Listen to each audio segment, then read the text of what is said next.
مجھے دھچکا لگا تھا۔ وہ برانچ مینیجر تھا، وہ اسے اچھے اسکول میں بھیجنا افورڈ نہیں کر سکتا تھا۔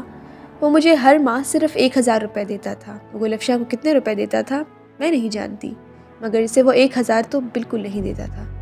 اسے وقتاً فوقتاً زیورات بنوا کر دیتا رہتا تھا، اور وہ ہفتے میں 1-2 بار شاپنگ پر بھی ضرور جاتی، اور جب آتی تو سامان سے لدی پھندی ہوتی۔ پھر بھی اس کے پاس اپنی بیٹی کے لیے فالتو روپے نہیں تھے۔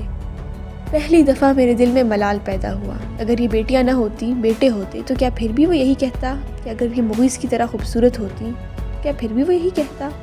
میں 2 دن تک یہی سوچ کر دلگیر ہوتی رہی۔ پھر میں نے سنبل کو گھر کے پاس ایک اسکول میں داخل کروا دیا تھا۔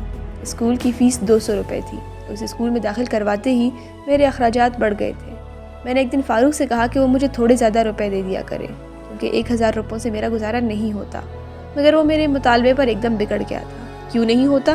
تم اتنے روپے کس چیز پر خرچ کرتی ہو، جبکہ سب کچھ تو گھر میں میں لا کر دیتا ہوں؟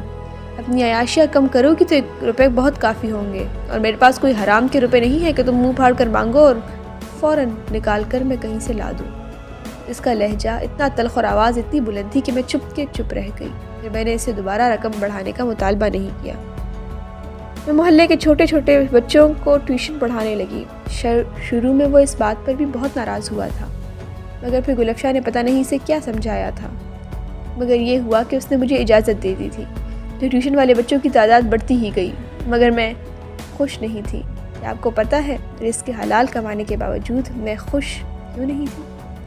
اگلے سال میرے ہاں بیٹا پیدا ہوا، ایک بار پھر سانولی رنگت اور عام شکل والا بیٹا، مگر اس بار میں بہت خوش تھی۔ میرے پاؤں جیسے زمین پر ٹک ہی نہیں رہے تھے۔ مجھے لگ رہا تھا اللہ نے مجھے بیٹا نہیں، اپنی پوری کائنات اٹھا کر دی تھی۔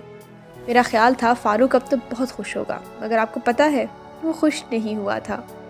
اس کا رد عمل ویسے ہی تھا جیسے سنبل اور ملیحہ کی پیدائش پر تھا۔ اس نے حذیفہ کی پیدائش پر مجھ سے کہا تھا کہ اب وہ اور بچے نہیں چاہتا، 3 بچے کافی ہیں، میں اس کا بوجھ اور ذمہ داریاں نہ بڑھاؤں۔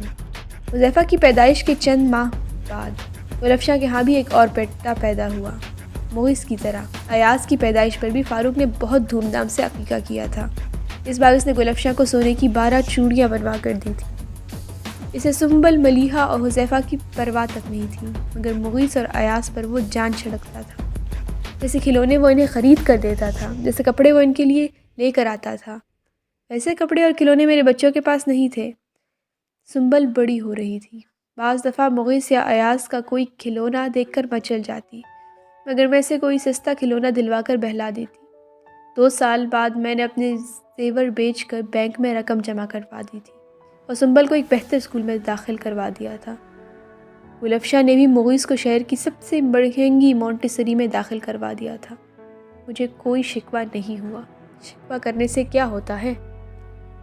انہی دنوں پھپھو کی ڈیتھ ہو گئی۔ پھپھو کی وفات کے بعد فاروق نے چھت پر ایک کمرہ، کچن، باتھ روم اور اسٹور بنوا دیا تھا، اور مجھ سے کہا کہ میں اوپر شفٹ ہو جاؤں کیونکہ نیچے جگہ کم ہے۔ 15 مرلے کے اس بنگلے میں گلفشا اور فاروق کے لیے اگر جگہ کی کوئی تنگی تھی تو وہ میرے ایک کمرے کی وجہ سے تھی۔ میں نے کوئی اعتراض نہیں کیا۔ گلفشا اب اپنا کھانا الگ سے پکاتی اور میں اپنا الگ سے، لیکن صفائی کا سارا کام نیچے بھی میں ہی کرتی تھی، اور مجھے کبھی اس بات پر شکایت نہیں ہوئی، بلکہ میں خوش تھی کہ میں فاروق اور گلفشا کے لیے کچھ نہ کچھ تو کرتی ہی ہوں۔ وقت اسی طرح گزرتا گیا۔ مغیث اور ایاز کے بعد گلفشا کے ہاں 2 اور بیٹے عزیر اور رافع پیدا ہوئے۔ خوش قسمت تھی کیونکہ اس سے شاید فاروق کو پروموشن ملنا شروع ہو گئی تھی، اور لگاتار اس کی پروموشن ہوتی چلی گئی تھی۔ سنبل کے بعد میں نے ملیحہ اور حذیفہ کو بھی اسکول میں داخل کروا دیا تھا، مگر گلفشا کے بچوں اور میرے بچوں کے اسکول میں زمین آسمان کا فرق تھا۔ تب بھی میں پرسکون تھی کہ کم از کم میں اس قابل تو ہوں کہ اپنے بچوں کو اسکول بھیج سکتی ہوں۔ پتہ نہیں کیا بات تھی کہ میرے تینوں بچے پہلے ہی دن سے تعلیم میں بہت اچھے تھے، خاص طور پر سنبل۔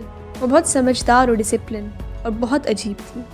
اس میں عجیب کیا بات تھی یہ مجھے نہیں پتا، بس وہ مجھے بہت عجیب لگتی تھی۔ اس میں میرے جیسے کمپلیکسز نہیں تھے، اسے اپنی شکل اور رنگت پر کوئی افسردگی نہیں تھی، نہ اس بات پر سے کبھی کوئی خوف ہوا تھا۔ وہ بچپن سے ہر کلاس میں فرسٹ آتی رہتی تھی، اور 5ویں میں اس نے اسکالرشپ لیا تھا۔ پورے سال میں میرے لیے سب سے بہترین دن وہ ہوتا جب میں رزلٹ سننے بچوں کے اسکول جاتی تھی۔ وہاں میرے ساتھ بڑا خاص قسم کا برتاؤ کیا جاتا تھا، کیونکہ میرے تینوں بچے پوزیشن ہولڈرز ہوتے۔ صرف ایک دن کے لیے میں دوسرے والدین کے لیے ایک قابل رشک چیز بن جاتی، ہے نا عجیب بات؟ انہی سانولے اور عام شکل اسکول کے مالک بچوں کی وجہ سے، اور خاص طور پر سنبل کی ماں ہونے کی وجہ سے، میں ہر سال رزلٹ سننے کے بعد گھر آنے پر اپنے بچوں سے کہتی کہ وہ فاروق کو اپنا رزلٹ دکھائیں۔ پتہ نہیں میں کس چیز کی تسکین چاہتی تھی، حالانکہ فاروق رزلٹ کارڈ دیکھنے پر کسی خاص خوشی کا اظہار نہیں کرتا تھا۔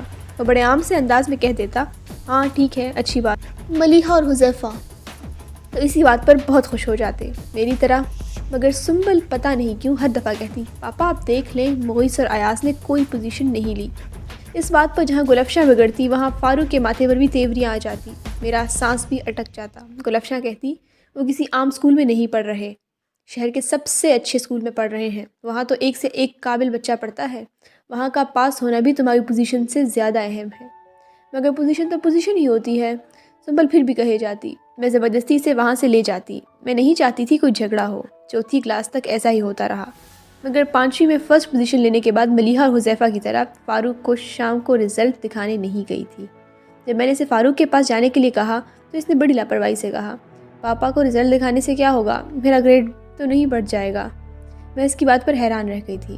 پھر بھی تمہیں پاپا کو بتانا چاہیے تھا، میں نے اصرار کیا تھا۔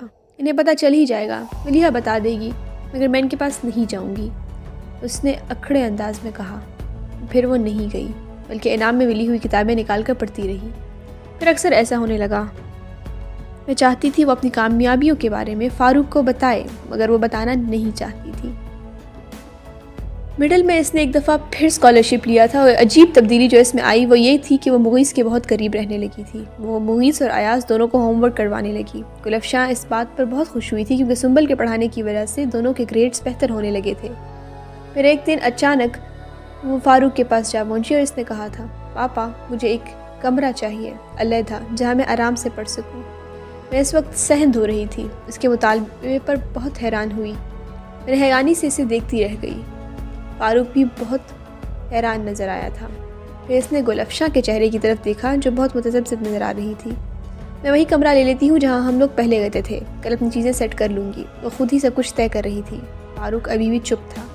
وہاں تو میں نے کچھ سامان رکھوایا ہے، کمرہ تو نیچے کوئی بھی خالی نہیں ہے، ورنہ میں تمہیں ضرور دے دیتی۔ گلفشاں اچانک بولی تھی، آنٹی میں وہ سامان ساتھ والے کمرے میں رکھ دوں گی، یا چلیں وہ سامان وہیں رہنے دیں، کیونکہ میرا کون سا بہت سا سامان ہے جو مجھے وہاں رکھنا ہے، بس کتابیں ہی تو ہیں۔ یہ کہہ کر زیادہ دیر وہاں رکی نہیں تھی، بلکہ اوپر چلی گئی تھی۔ گلفشاں کے تیور بہت بگڑے ہوئے تھے مگر وہ خاموش تھی۔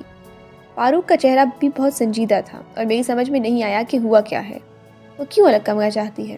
اگلے دن صبح فاروق نے مجھ سے کہا کہ میں اسے کہہ دوں وہ نیچے نہ رہے، شاید اسے گلفشاں نے کہا تھا۔ میں نے سنبل تک وہ پیغام پہنچا دیا تھا، وہ بالکل چپ رہی تھی، مگر شام کو فاروق کے آتے ہی وہ نیچے چلی گئی۔ میں بھی لپکتی ہوئی اس کے پیچھے چلی گئی، وہ سیدھا گلفشاں کے کمرے میں گئی۔ مجھ میں اتنی ہمت نہیں تھی کہ اس کے کمرے میں چلی جاتی، وہیں دہلیز کے باہر ہی رک گئی۔ پاپا کیا آپ نے مجھے الگ کمرہ دینے سے انکار کر دیا ہے؟ وہ بلند آواز میں فاروق سے پوچھ رہی تھی۔ ہاں، کیونکہ نیچے کوئی کمرہ خالی نہیں ہے، اور ویسے بھی اتنی بڑی نہیں ہوئی تم کہ تمہیں الگ کمرہ۔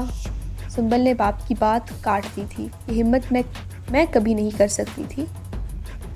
مغیث اور ایاز بھی تو چھوٹے ہیں، آپ نے انہیں الگ کمرہ کیوں دیا ہے؟ وہ لڑکے ہیں اور تم لڑکی ہو، اس قسم کی فضول باتیں دوبارہ کرنے کے لیے میرے پاس مت آنا۔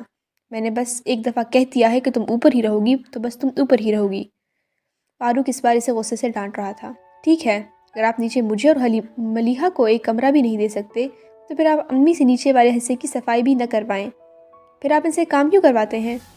وہ باپ سے خائف نہیں ہوئی تھی۔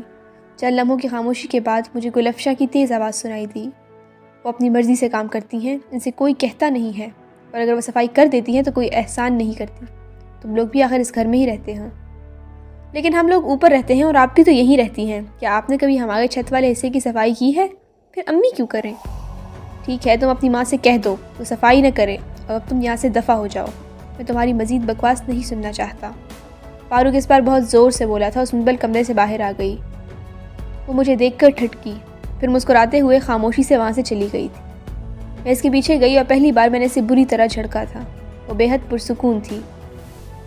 اگلے دن صبح جب میں نے صفائی کرنا چاہی تو گلفشا نے مجھے روک دیا. پھر میں نے سنبل کی طرف سے بہت معذرت کی، تب جا کے اس نے مجھے کام کرنے دیا، مگر بہت دیر تک وہ بڑبڑاتی رہی. اس نے مغیث اور ایاز کو بھی سنبل کے پاس ہوم ورک کرنے سے روکنا چاہا تھا، مگر وہ اس میں کامیاب نہیں ہوئی تھی.